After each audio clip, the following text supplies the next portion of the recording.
Здравейте и добре дошли в моя канал. Аз съм Мартина, а това е поредицата, в която ви показвам кои плажове на Халкидики и по-точно Ситония трябва да видите тази година.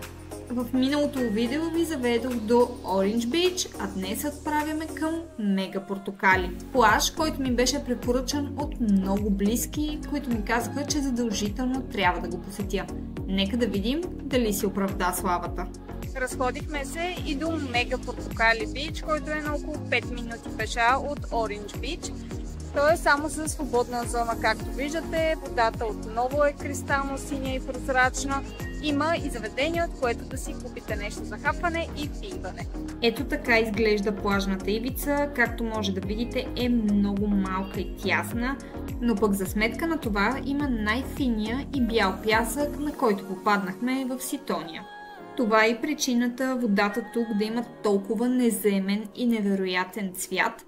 Също така е плитка и по-топла отколкото на Orange Beach и е изключително приятно да се потопите в нея или да поплувате.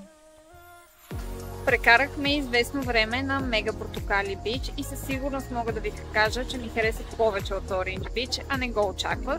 Тук плажната ивица, както виждате, е много малка и тясна, има място само за няколко чадъра да се сложат, но пък е пясък, много фин пясък, бял, който спомага цвета на водата да е ето такъв, какъвто виждате. Като влезнете навътре, става още по-красиво и прозрачно, топла и е супер приятно за плуване или дори просто да поседиш малко в нея, защото заливчето е по-голямо. Докато на Orange Beach ивицата е по-широка, има шезлонги и чадъри, както ви казах, но самото заливче е малко, водата е малко, има много хора и водата става мръсна и не е чак толкова приятно, колкото тук. Най-добрият вариант според мен, който ще ви препоръчам, е да отидете на заведението на Orange Beach, за да си имате чадър и шезлонг, пък когато искате да влезете в водата, да дойдете до Мега Портокали и да се втопнете в тази красота. Мега Портокали си е див плаж и ако сте любители на къмпинга, трябва да знаете, че там има отделено място в гората, където може да сложите своята палатка.